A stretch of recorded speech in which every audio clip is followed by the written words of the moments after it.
What's up guys, Nee here. So a few days ago I played Doki Doki Literature Club and boy oh boy was it something.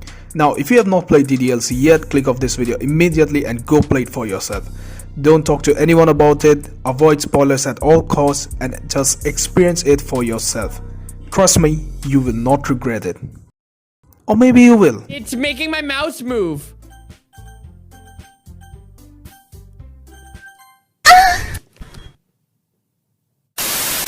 Anyways, this video is not as much of a review of the DLC. Many of you who are watching this video have most likely already played the game. And if you haven't, again, fuck off. What I really want to talk about in this video is Monika. Just Monika.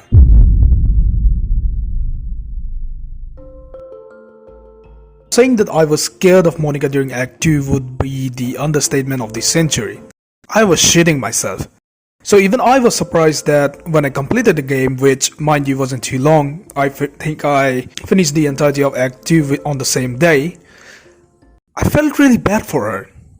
I felt so bad for her. I felt so bad for her I didn't even want to delete her character file when the time came. And that was really strange considering that just a few minutes before I wanted Monika gone. I wanted this nightmare of a game to end. But now I wanted her to stay. I wanted the game to continue. The reason Monika's character creates this kind of a connection with the player is that Monika's situation is not only something that is painful, it's also ultra realistic. For example, if I were to talk about my own life, I myself have thought about the reality of the world I live in, about the reality of my existence. And I have thought to myself countless times that there is in fact a chance that we do live in a simulation. And the scary thing about that scenario is that the only person whose consciousness that I can ever confirm to some extent would be that of myself. I can never confirm whether the person standing in front of me is a fully conscious being like myself or just a bot. Whether he or she is real or just a program written by someone or something that I am not even aware of. In fact, I can't even fully confirm that I myself am real and that I am not a bot. And that idea haunts me. Scientists will tell you that this idea is not too far-fetched. In fact, it most likely is the reality of our world. What Doki Doki did was put this idea into perfect execution through the character of Monika. Monika is basically a bot inside a simulation that becomes aware of the reality of her world, that her world is nothing more than just a game, that it is nothing but a work of fiction. This realization was undoubtedly scary for her, as it would have been for all of us if we were in her position, if we were the one to find out that our world was nothing more than just a game. But what made this realization even scarier for her was that she was the only one in the game who was aware of this, not the other characters. She's the only one who realizes that her reality is not real. I have thought to myself before, how would I react if I found out that my world was nothing more than a simulation and everything around me was fake.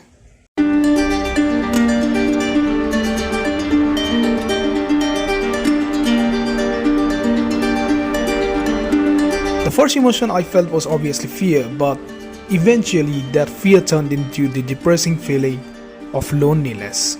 Being the only person who knows about the reality of the world, possibly being the only thing in the world that is real to some extent, would be very, very lonely. And that was the case of Monika. She was trapped in a world that she knew wasn't real, a world that she can't escape, a world that was meaningless, a world that was nothing more than a lie. What she did after this realization is the same thing that I would have done or you would have done in this situation.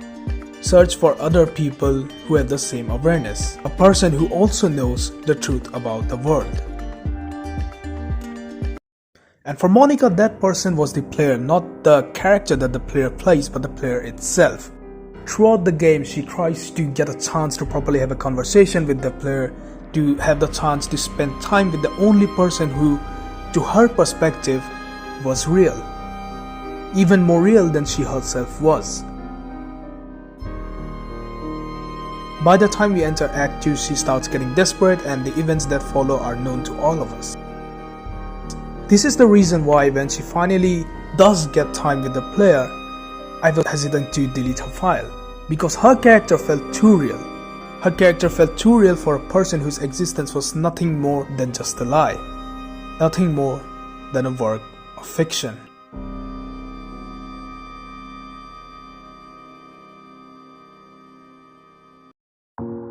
Some of you watching this video are probably like, chill bro, it's just a game. Well, yeah, that's the whole point of the story, that it is nothing more than just a game. While calling this story just a game may be the correct statement, but it truly undermines what the game was trying to present. The theme that the game presented is so dark and yet so real. The worst thing, according to me, that a dark story can do to you is to feel realistic.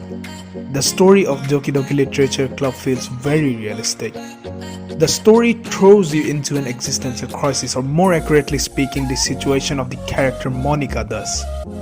Doki Doki Literature Club is a story that will stick with you for your life, with a character who feels so terrifyingly real that it makes you question your own reality.